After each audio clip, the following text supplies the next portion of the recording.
The market slipper, the first ever pair of slipper anyone will ever own, and also probably the one they wear to run simple errands like going to the market or going downstairs their house. Priced at the lowest of my slipper collection. The upgraded slippers, also known as slides.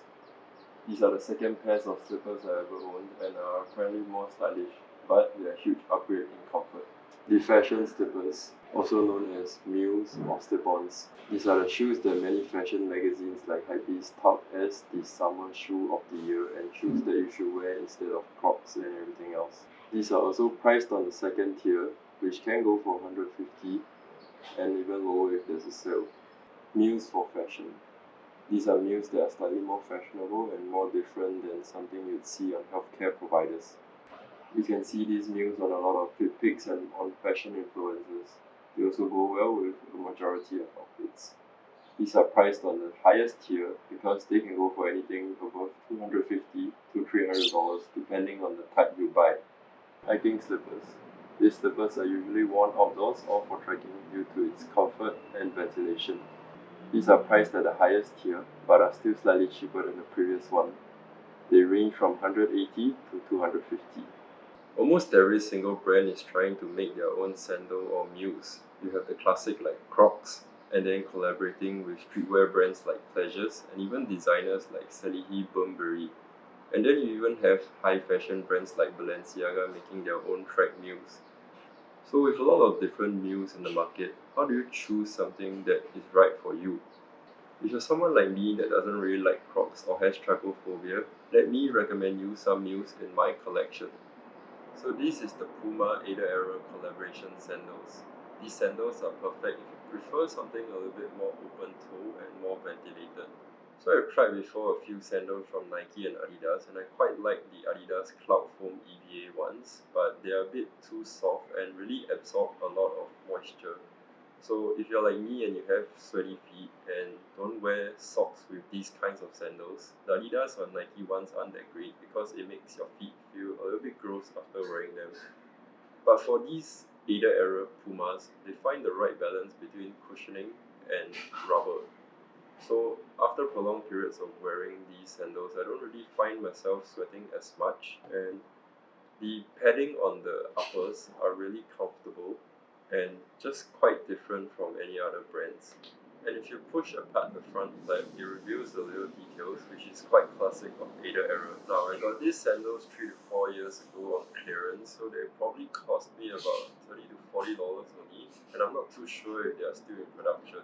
But if you ever happen to chance upon something similar to this, I would highly recommend it. So moving up the price tiers, we have the next one in line. These are the Reebok Picnics. So it features a EVA foam and a grip sole at the bottom. For the uppers, it comes in a canvas or a Primaloft material, which is the one I got.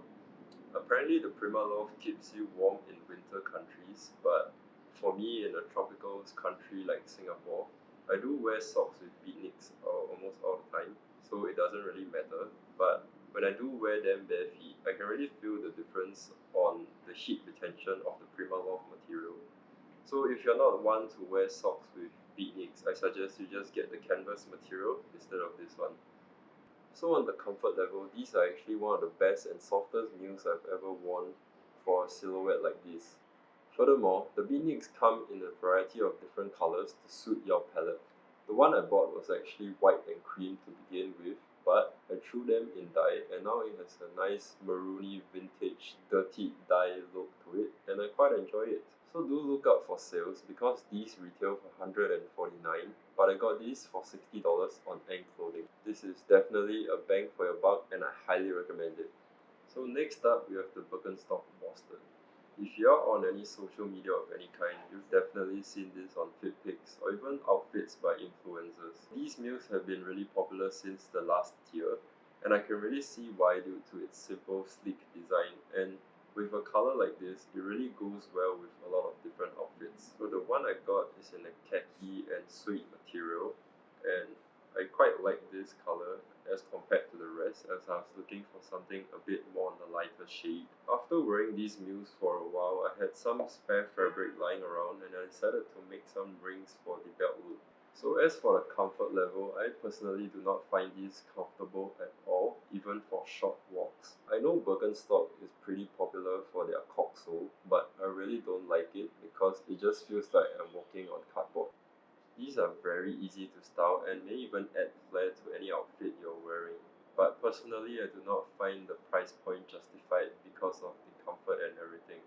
And these are also very hard to find, especially in Singapore. They are almost sold out at all Birkenstock stores locally, and you have to ship them from overseas. ASOS do have a few pairs online, but if you're looking for the suede material, it's almost impossible to find. You only can find the smooth leather variants. So my personal recommendation is to only get this pair of mules if you really love the design or if you have excess cash. Otherwise, you'll be better off going down a tier to the Reebok Beatniks or up a tier onto the next pair, which are the Hoka Hoparas. These shoes, slippers, sandal, mules, or whatever you call them, are the most versatile thing I've ever worn. I've worn them to trek, hike, to the beach, and even to malls. You can literally wear them anywhere. So the cushion system that they use for the sole is definitely one of the most comfortable one I've ever worn. These soles have just the right amount of rigidness and softness. So for the rest of the mules, they get really disgusting when they are wet, through the rain or deliberately like at the beach or even swimming. But for the Hoka Hopara, the upper is made with a different kind of material that doesn't get disgusting when wet and rather dries pretty quickly. Combined with all the other ventilation holes, this shoe is really breathable. So the Hoka Hopara also comes in a variety of different colors, but I stuck to the classic all black one. Styling these are also really easy. I've seen them on a lot of city boys from Taiwan and Japan, as well as techwear dudes. These are on the highest tier of the price range because they cost $199 in Singapore and I've never seen them go on sale, and I highly doubt that they ever would. With its ease of styling and comfort, these are definitely my favorite pair of sandals out of my entire collection. So if you are looking to get a sandal for the first time, I highly recommend the Hoka Koparas because they are so versatile and you can literally use them for anything. So these are all of the slippers, sandals and mules I have in my collection, and I hope I helped you gain a better insight on them. So if you're in Singapore, a lot of these are actually in store right now, maybe except for the Reebok Picnics.